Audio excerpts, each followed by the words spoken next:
আসসালামু আলাইকুম, সকলকে আন্তরিক প্রীতি ও শুভেচ্ছা জানিয়ে শুরু করছি আজকের আলোচনা।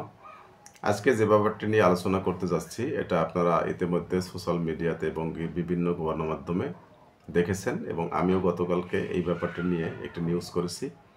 আজকে আলোচনা করতে যাচ্ছি সমন্বয়ক এক চাঁদাবাজকে নিয়ে, তার জীবন বৃত্তান্ত, তার দেশের বাড়ি কোথায়, পারিবারিক অবস্থান কী এবং সে কোথায় থাকে, রাজনৈতিক পরিচয় কী, সকল ব্যাপারে আপনাদের সামনে একটু বিশ্লেষণ করব।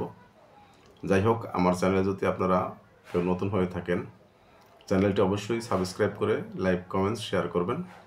ইতিমধ্যে যারা সাবস্ক্রাইব করেছেন তাদেরকে অসংখ্য ধন্যবাদ। যাই হোক, এবার মূল আলোচনায় আসি। এই চাঁদাবাজ রিয়াদ, সমন্বয়ক রিয়াদ, ওনার বাড়ি হচ্ছে নোয়াখালীর প্রত্যন্ত এক অঞ্চলে। তো ইনি হচ্ছে গরিব এক বাবার, রিক্সা চালক এক বাবার সন্তান।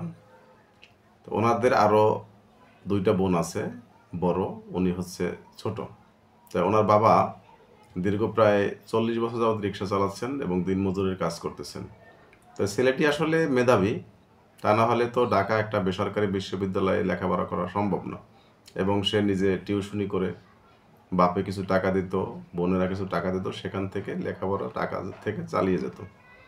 তো গত বছর জুলাই মাসে যখন শেখ হাসিনার পতনের আন্দোলন হয়, তো আন্দোলন হওয়ার পরে এখানে যে কোনোভাবে উনি কিন্তু সমন্বয়ক একটা পোস্ট হ্যান্ডেল করে এবং 5ই আগস্ট শেখ হাসিনা পালিয়ে যাওয়ার পরে সমন্বয়কদের এক বিশাল কদর তৈরি হয়। সেখানে কিন্তু সে বিভিন্ন রাজনৈতিক ব্যক্তিবর্গ যারা আছেন তাদের সাথে সখ্যতা গড়ে তোলেন এবং এনসিপির যত নেতাকর্মী আছে তাদের সাথে একটা সখ্যতা গড়ে তোলেন এবং এনসিপিতে তার ঢাকার ভিতরে একটা সে ভালো একটা পোস্ট হ্যান্ডেল করতেছিলেন। যাই হোক, এর ভিতরে উনি কিন্তু বিভিন্ন জায়গা থেকে, বিভিন্ন প্রতিষ্ঠান থেকে, বিভিন্ন ব্যক্তির কাছ থেকে, যারা আওয়ামী লীগের রাজনীতির সাথে যুক্ত ছিলেন, অনেক টাকা চাঁদা উঠিয়েছেন এবং সেই চাঁদার টাকা দিয়ে তিনি কিন্তু এই বছর 1 লক্ষ টাকা দিয়ে কোরবানি দিয়েছেন। এটা আসলে 1 লক্ষ টাকা হয়েছে না 2 লক্ষ টাকা হয়েছে সেটা তাদের কথা, কিন্তু এই বছর কোরবানি দিয়েছেন। এলাকার লোক বলে 1 লক্ষ, কেউ বলে 2 লক্ষ, কেউ বলে 1.5 লক্ষ, এক গরু কোরবানি দিয়েছেন। যাই হোক, দিনমজুর বাবার ছেলে, যারা নুন আনতে পান্তা ফুরায় এমন অবস্থা, টিনের ঘর, তাহলে সেই লোক এই 5ই আগস্টের পরে কি এমন আলাদিনের চেরাক পেল যে 1 লক্ষ বা 1.5 লক্ষ টাকা দিয়ে সে কোরবানি করলো এবং সে একজন স্টুডেন্ট, তার বাবা একজন দিনমজুর? এমন কোনো উৎস তো খুঁজে পাচ্ছি না আমরা।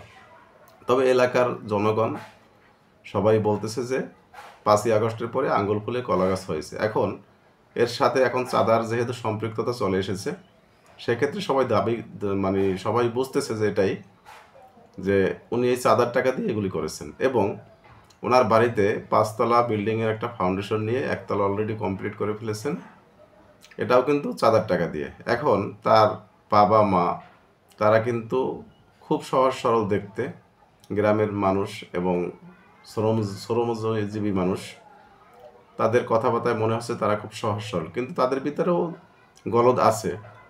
আর এখন ছেলে যেহেতু বিপদে পড়েছে, তাদের মন একটু খারাপ থাকাটাই স্বাভাবিক। আর সকল বাবা মাই চায় তার ছেলেকে বাঁচানোর জন্য, কেউ ছেলে মেয়ের কিন্তু দোষ প্রত্যক্ষভাবে স্বীকার করতে চায় না, এটাই স্বাভাবিক। তাই তার বাবা মাও সেই কাজ করেছেন। তার বাবা মা বলেছেন যে আমার জামাইরা টাকা দিয়েছে, আমরা নিজেরা টাকা জুগিয়েছি, যেহেতু 50 বছরে আমরা কোরবানি দিতে পারি না, তাই এবছর কোরবানি দিলাম। এই গেল তাদের কোরবানির ঘটনা। সেম কথা কিন্তু তাদের ঘরের ক্ষেত্রেও, যে আমাদের দীর্ঘদিনের স্বপ্ন ছিল একটি টিনের ঘর থেকে বিল্ডিং হবে, এই জন্য আমরা বিল্ডিং করেছি, সেখানেও আমাদের জমি বেচা টাকা আছে এবং ধার দেনা করে তারপরেই করেছি। এখন ধার দেনা করে কিন্তু পেট চালানো যায়, ধার দেনা করে কেউ বিলাসিতা করতে পারে না, ধার দেনা করে কেউ বিল্ডিং করতে পারে না, ধার দেনা করে কেউ গাড়ি করতে পারে না। এখন এই ছেলের বাড়িতে এই অবস্থা, আবার নিজের চলাফেরার স্টাইল কিন্তু 5ই আগস্টের পরে রাজকীয় স্টাইল। সে বিভিন্ন কনসার্টে যাচ্ছে, কনসার্টের আয়োজন করতেছে, সেখানে বিভিন্ন শিল্পী নিয়ে আসতেছে, নিজে গান করতেছে, বিভিন্ন 5 তারকা হোটেলে গিয়ে সে মৌজ মাস্তি করতেছে।